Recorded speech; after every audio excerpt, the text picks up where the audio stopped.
Welcome back to another episode of the Bourbon Lens with your host Jake, and we're doing another one-on-one interview, and this will be exclusively on YouTube first, and will find its way to the podcast sometime this year. But we are excited to be at Barrel Craft Spirits here in the heart of J-Town, talking to Chief Nerd, but Chief Whiskey Scientist Tripp Stimson, to cover all things barrel and especially this new double barrel foundation. So sit back and buckle into the latest episode of the Bourbon Lens.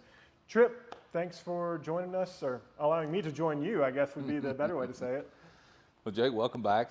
Glad to have you. Glad you could stumble down the street, essentially, and spend some time with us. Yeah, you know, it's not hard to get here. I always make the mistake that I need to leave, and everything's 20 minutes in Louisville. That's right. This is a 5-minute drive. That's good and bad, right? It is good and bad, and I get to drive by quite often. You know, it's a great thoroughfare through here to get to where you need to, and Waterston Trail, Rucker Eagle Parkway, depending on what side of the street you're on. That's right. But excited to chat with you. There's been a lot of continued innovation out of barrel, and you know, we talked about this beforehand. I think it's, you know, good probably to clear the air for our listeners. You know, people always have speculations, right? And you all are running a business. You and Joe and the team are running a business, and I think you made a really good point also, is like when people make strategic decisions, you don't always know the why behind it, right? 100%.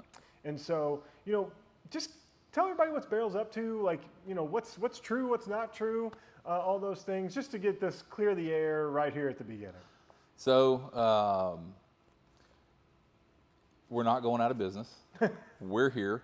I had somebody tell me the other day that Barrel Craft went out of business, and I said, that certainly did not happen. We've not sold the building, obviously. We're still sitting here getting ready to have a nice drink here in our facility. We still own our rick house. We haven't sold the rick house. But one thing we have been doing, and have really turned the knob up on, is innovation. And it's been about 13 months since you were here last, I think. That's about which right. is crazy. I cannot believe it's been that long. Yep. And when you were here last, we were just getting into foundation. Yep.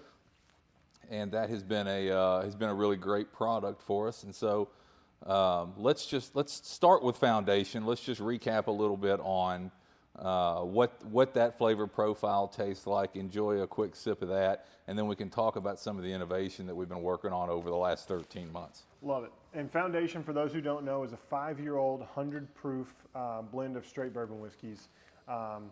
And it's from Kentucky, I feel like Tennessee, Indiana, and there's some Wyoming in there too. I knew there was some weird state in there, and I couldn't remember if it was Missouri or Wyoming. So. Well, and on Foundation too, like we do on so many of our other products, we started doing that derived mash bill. Yep. And so what that is, for some of you who may not have heard us talk about this before, many times people want to understand what the mash bill is in a product, because it helps give you a little bit of information about what you can expect when you taste that product. And up until about a year ago, Barrel never did that. We never put the mash bill on it because we blend everything. Yep. And it's not that we couldn't, it's just we didn't really see how the value of that mash bill would have been received by consumers. But you know, you all asked for it, and so we did it. Yeah. And so we'll go through and we'll actually calculate the volume of every mash bill at every age from every state, and end up with what we call this derived mash bill. And we put that on the back of every product now, so that you guys can get an idea of where that flavor profile is going to land. And so what is that derived mash bill? It's 73-23-4. And so just because it says 5 years on the front as well doesn't mean that there's not older whiskey in that as well. So I think the oldest in here is 9 years old, if I'm not mistaken, reading the back of this. Yeah. And so, you know, I think that's the great thing. And people, you know, always poo-poo on Tennessee whiskey, but, you know, Chris Fletcher, I got to chat with him quite. Oh, okay. He always says Tennessee whiskey is a derivative of bourbon, right? Like bourbon is the category, Tennessee whiskey is derived from it. So, you know, there is Tennessee bourbon. It's funny you bring up Fletcher. A little tidbit for you may not know. We went to college together. Did you really? We were in the same fraternity, and we were actually roommates for a while. Were you really? Yeah, we both worked at Brown-Forman together. Okay. So yeah, Chris is a good guy. Yeah. He fit right in at home where he is, it seems like, in his granddad's old office. Oh, yeah. We used to joke about that in college a little bit. So that was, we were in our 20s, and I said, "You're going to be Master Distiller Jack Daniels one day. What do you think about that?" And lo and behold, you spoke it into existence. Yeah, that's right. That's right. So. Yeah, no, that's awesome. No, but there's just a lot of good minds in whiskey and creating flavor profiles, and you all get to do a lot of the science behind it, right? Because that's where your head is. And so getting to work with these derived mash bills and working with Nick, your blender, on all of this, what's it like to be able to take 4 different states, a variety of different mash bills, and try to make the most of it? I think people don't understand how hard the blending process is. And in America, we give this bad rap to blended whiskey because we think that's low shelf, maybe some GNS in there.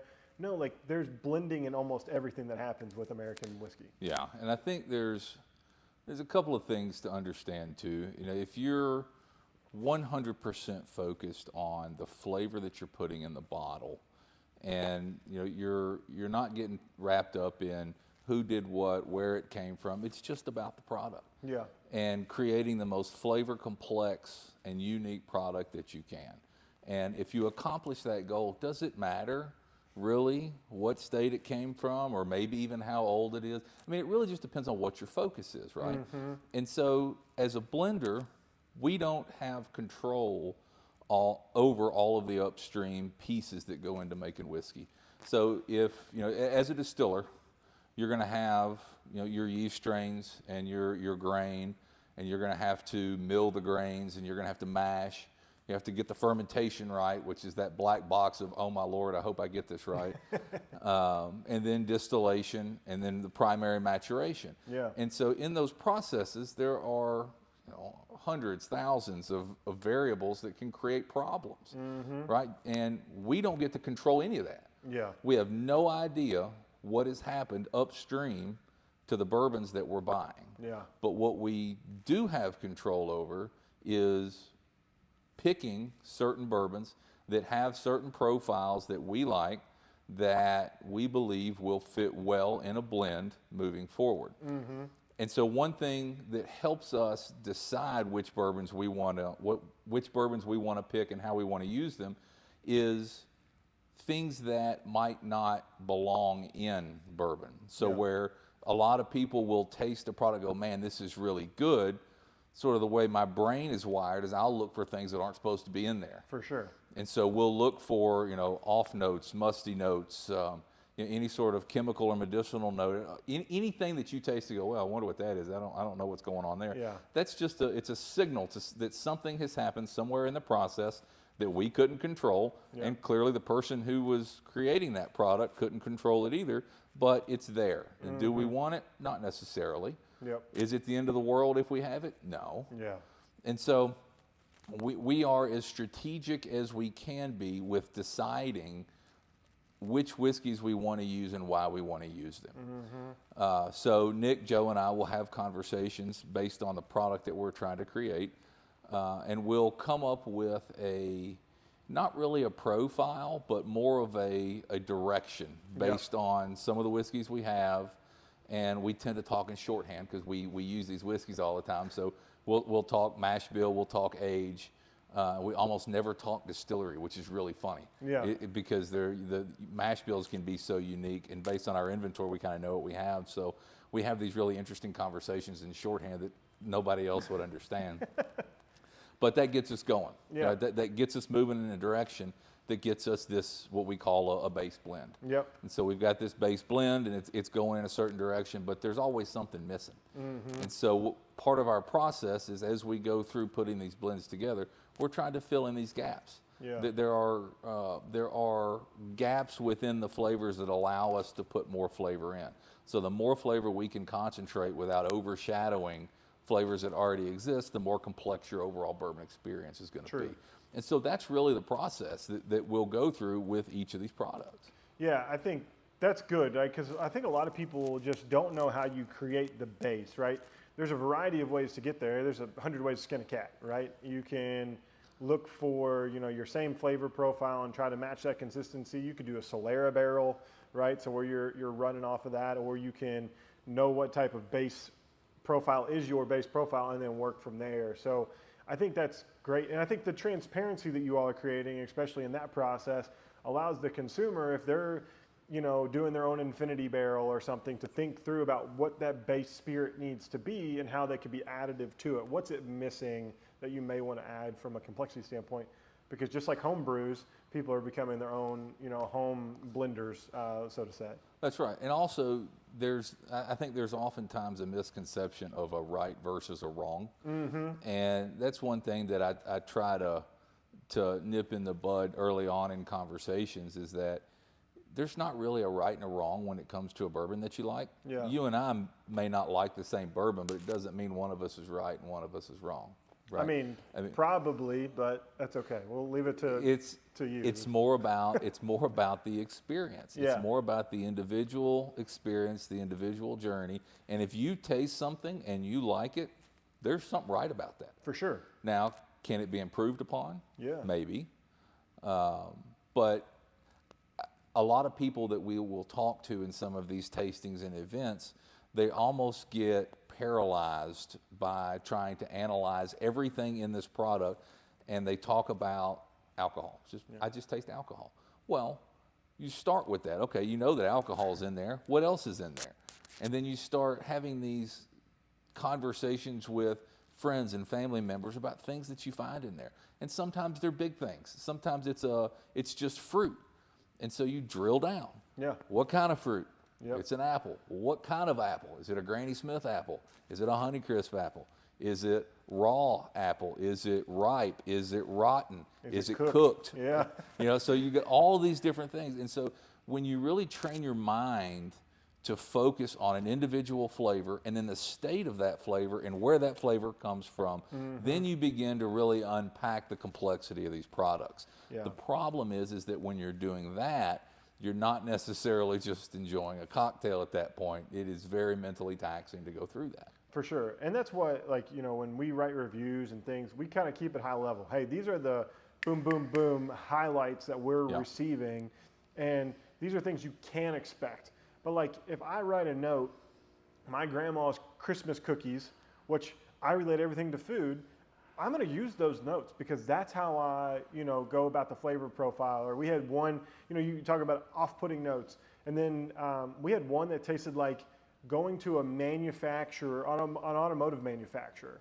But then as that whiskey oxidized, the bouquet opened up, and then that manufacturing note went away, and now it's caramel, vanilla, chocolate, right? It's so crazy how the elements can do so much to the overall whiskey, and so always revisit it. If you hate a bottle at first, always revisit it. Pour some out. It's okay if you pour some down the drain to get some oxidation in there. Set it out in the open for an hour or two. See what happens, because a lot of times you're gonna come back as better. Now, to your point, sometimes things that go into the barrel probably should have never came out of that barrel. Yeah, the barrel is not, it's not the magic box. No. It is not, whatever you distill goes into the barrel and magically it's going to be this wonderful product. Unfortunately, it doesn't work that way. Yeah. It'd be nice if it did, but it doesn't. And the barrel does a lot of things, but again, it's like anything else, garbage in, garbage out. Yeah. And so, speaking of that, so when you think about all the things that you all have to deal with, one of the things I think consumers know, they use this term whiskey glut or whatever. It's not a glut. People just match production to what consumers want. And so instead of having everything allocated, you now get opportunities to understand what is going on in the marketplace. And so for you all as barrel buyers, right, and purveyors of whiskey, do you all continue to see an opportunity to source more whiskey over time? Absolutely. I mean, there's always been a lot of whiskey on the market. Yeah. With Barrel, Barrel's been in business now. We're in our 12th year, 11th year, 12th year. 12 years of this from basically ideation to today. And there's always been a lot of bourbon out there. Yeah. It's just, it's like anything else. It's relationships. Yeah. And having relationships, knowing people, having conversations, networking into certain availability, and then knowing what to do with those products once you get them. Yeah. And, over the last 12 years, there's been a lot of people building distilleries, and in the last 5 or 6, there's been a lot of massive facilities go online, millions of OPGs going online, Yeah. and that's just in Kentucky alone. I know. And so there's going to be all kinds of bourbon coming out. Mm-hmm. So again, never been a better time to be a blender. No, it never has. You talked about early on, going to that. So we've had this new opportunity to be a blender and create success. And one of the things early on you mentioned is innovation, right? And so you innovated first by putting out an age-stated flagship product, right? 5 years, going to be consistent as best as you all can to a flavor profile. And now to innovate on that, you've done a double barreling of that same product. This is relatively new. I think it's a couple weeks old, maybe in market. Yeah. So when you think about double barreling, walk me through that process, because I have the question, is that the same thing as double oaking? Is that, is this different phraseology? What's it look like to create this product? So Foundation was our first attempt at blending something that wasn't cask strength. Mm-hmm. And while our blending foundation was basically the same from an approach perspective, as you begin to decrease proof in bourbon, solubilities change. Yep. So some of your flavor characteristics are going to change. The perception, individual perception is going to change. Some things are going to go away. Some things are going to appear. Yep.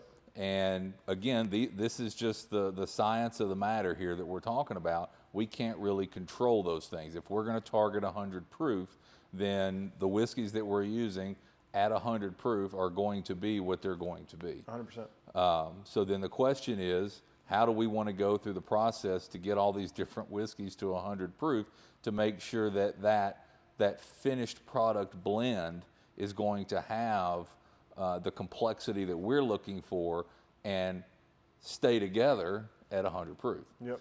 And so that was an interesting challenge for us because it is very different to blend at 100 proof versus trying to blend at cask strength, because you have all of those variables. Yep. And where we netted on Foundation was a very unique 100 proof product that drinks like a cask strength product. Yeah. So we managed to keep all of that complexity in there without diluting it all out to what a lower proof bourbon would taste like. It doesn't taste watered down. No, for sure. And so then the question was, like we often do, can we make it more complex? Yeah. Can we put some more flavor in there? And if we wanted to do that, where would we go to get it? Well, everybody has been talking about toasted products, double oaked product, however the phraseology we want to use, putting something in another barrel for some amount of time to get more barrel quality. And so we wanted to see what that would do to Foundation. Yeah. And so we have a new product that we did just release several weeks ago. It's in the market, may not be on the shelf yet, but it's real close to being on the shelf. Yeah. And what we wanted to do is see how the whiskeys that we use to create Foundation would do in a double barrel product. How would they interact with a secondary cask that we had toasted? These are American oak casks that are only toasted, not charred.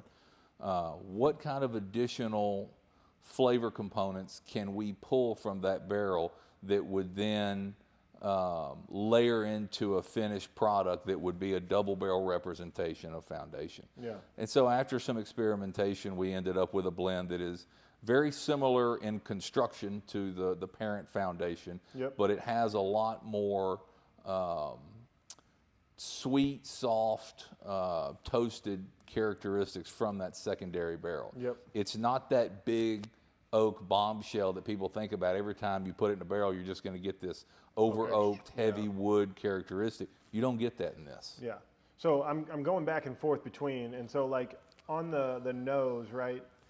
Brighter on the regular Foundation. So you're getting, I would say, more citrus and caramel vanillins. Yeah. Over here, this is like Werther's Original caramels, So that softer, soft caramel and toffee notes. Yeah. And this one I think has more like raisin, like oatmeal raisin in this one. So you get that bready characteristic coming out. This one I don't think you get more barrel influence, like from just it being a charred oak barrel that it was in, right? I think that's more prevalent here, where this is a little more softer and more oatmeal raisiny and bran flaky, which is not a bad thing. I think people like crap on bran flakes because like their grandpa ate them. Yeah. Like, go back and eat bran flakes. That's They're not right. bad. That's right.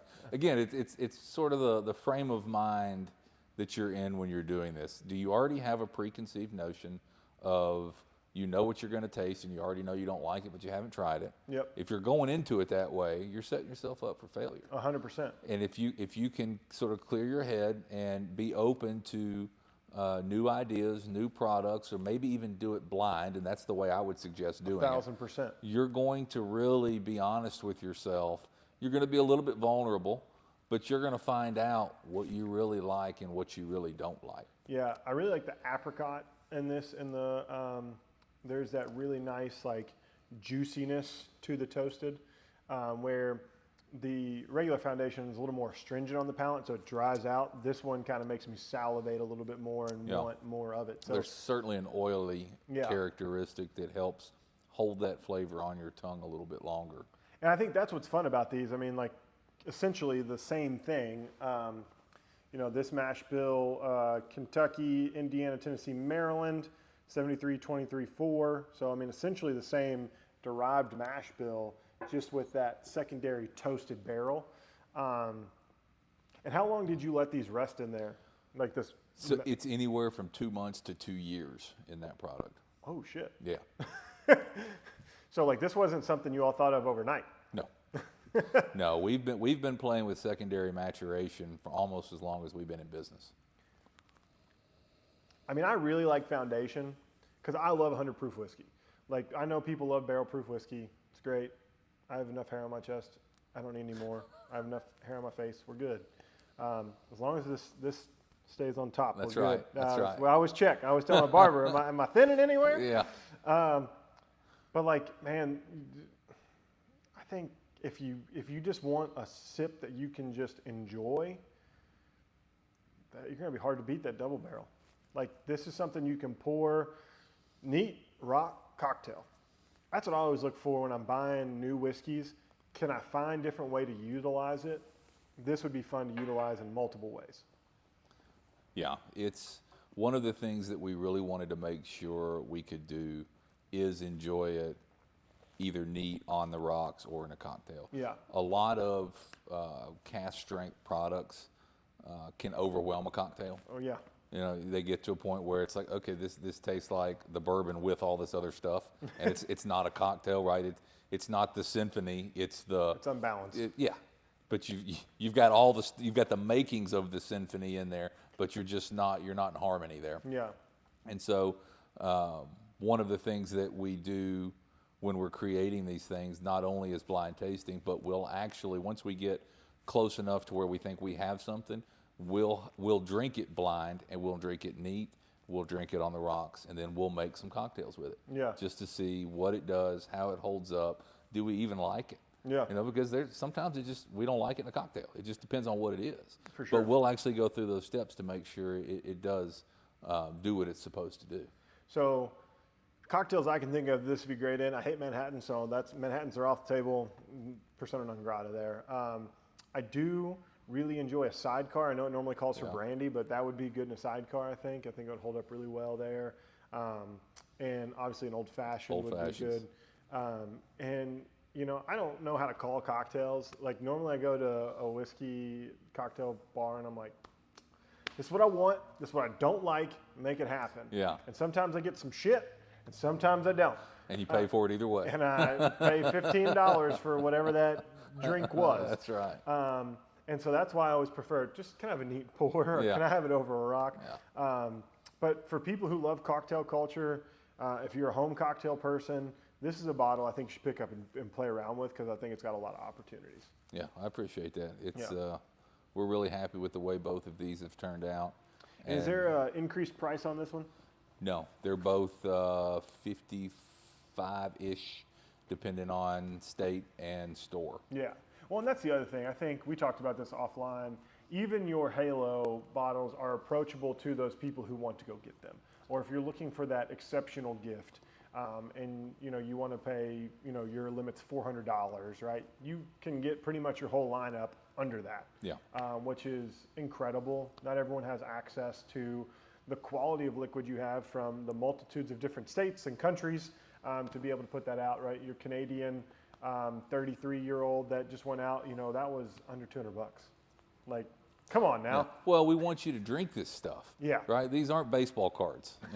I love seeing our stuff on shelves, but if we were just going to have them put on shelves and you weren't going to drink it, then we could put anything in the bottle and it wouldn't matter. For right? sure. And charge an exorbitant amount of money, and you just have this trophy sitting on your shelf.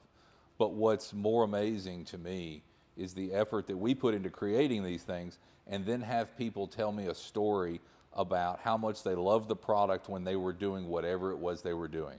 They had it at a wedding. They were on vacation. They were at the beach. I shared this with my brother. We went to a concert. We've heard so many awesome stories where people go and live their life and they take barrel craft spirits with them. Yep. And if we're overpriced and people can't afford to experience what we're creating, there's no reason to do it. True. Right? It just sort of all goes out the window. Yeah. And I'm with you. If I get it, I drink it. I think besides the stuff that showed up this week, I have 2 unopened bottles in my house. And it's not because, one of them is because I don't physically own the one. And the other one, I haven't found a reason to open it. It's there. We can open it. But no one's ever came to the house and was like, can we open that bottle? Yeah. I don't know, there's too much whiskey that comes in. Like, from a podcast perspective, I can't just be like, let me open a new bottle if I don't have to open it. Yeah. So, some of those kind of fall through the cracks. Well, but the day will come Yeah. with the right situation. Exactly. And it's, you know what? Today's that day. No, nothing's off limits in my house. And that's the way I look at it. If you want to try something, try it. And I shared my samples of the barrel, the Scotch, the 2 Islands. Yeah. That was one of my favorite releases you all done. I talk about Seagrass all the time because it's a great one. But you have something that's newish coming to the market soonish. Yeah. So this guy here, we just bottled this yesterday. We've been working on this for a while. But this is an iteration of Vantage that we've been playing with for some number of months now. Vantage was originally a blend that we finished in Mizunara, French, and American oak. Yep. All the characteristics of those woods. And then we went one step further with the toasted Vantage, and we took the finished product and put it in a Grand Cru barrel. And so that's a much longer air-dried stave barrel. Mm-hmm. It's a much slower, lower temperature toast over a longer period of time. And I know a lot of people are thinking right now as they're watching this video, you mean they took something that was finished in 3 brand new barrels following a primary maturation for a secondary maturation, and then took that product and put it in another barrel for a tertiary maturation? It's like, yes, that's exactly what we did. And it does not taste over-oaked. It is surprisingly quite sweet. And the other thing I will tell you, it's quite light. That's the one thing I noticed, right with French and Mizunara cask, big bouquets of oak that come out of there, slightly astringent normally, in a good way. But this, you get all of those, mm-hmm. but that toasting process sweetens it up. You get those underlying, and the whiskey is light on your palate. Yeah. The whiskey is light throughout. That's what I'm shocked about, is how dark that is, how complex it smells, how light it is on the palate. I think that's the magic of it all, is you go in expecting this big oak note, because you get oak sweetness, and you get that oakiness on the front, but you don't get it on the palate. You get a little bit softer palate, which is nice. Yeah, it was pretty surprising even to us as we were working through what the final blend ought to be on this. Yeah. What that Grand Cru barrel did. Yeah, it's very viscous too. Like, I don't account anything for legs, but like the viscosity Yeah. in the mouthfeel is very good. It hugs the glass like none other. It's quite the telltale. Yeah. I mean, this thing is, what, 115 proof? Yeah, you'd probably think this is maybe 105. Yeah, we just bottled that yesterday. Yeah. We shipped some out this morning, so it's not even on the shelf yet. I think people will like this. It's something different.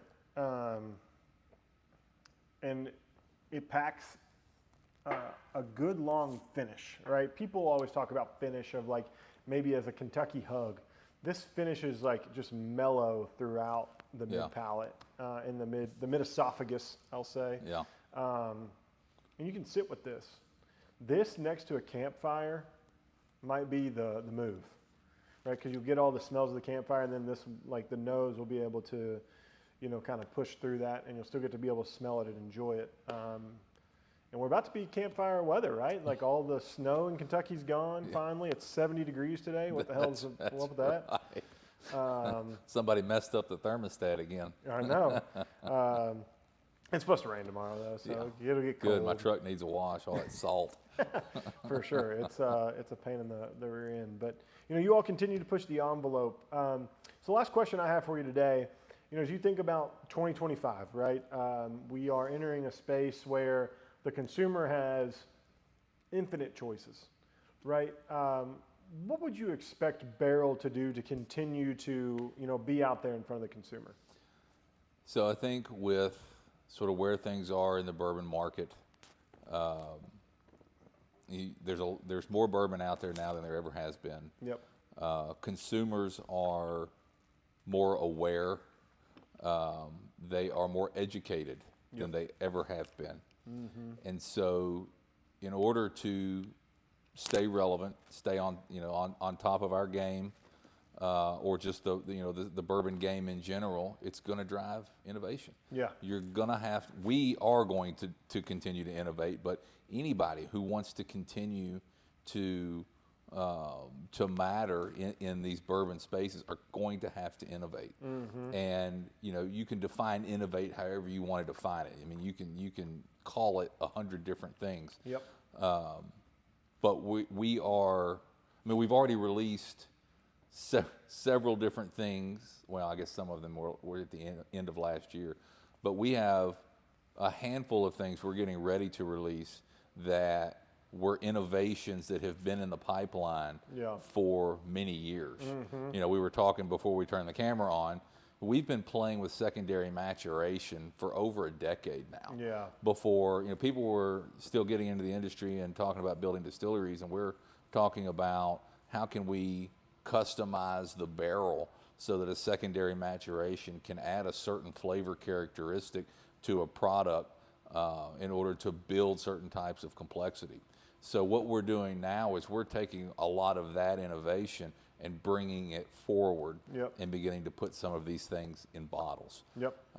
And so you're going to see a lot of, unfortunately, a lot of these are going to be smaller releases just because a lot of it was sort of R&D. Yep. We were trying to figure out how these barrels and these whiskeys would work together in order to figure out which directions we wanted to go on larger scales. Yep. So depending on how some of these turn out, we could turn them into much larger products for the future. But there will be no shortage of innovation coming from us in the coming year. Well, I'm excited about that. Again, right down the street. So if you ever need an extra taster, you know a guy. It's not too far. I feel like I know a thing or two about whiskey. You're welcome anytime. Well, really appreciate it. Tripp, thank you for joining us. Thanks for coming by. Yeah. Everyone, thank you for joining this episode of The Bourbon Lens. As always, you can follow us on Instagram, Twitter, X, whatever it is, Facebook at Bourbon Lens. You can follow Barrel Craft Spirits on all the social medias as well, and we'll catch you next time. Cheers.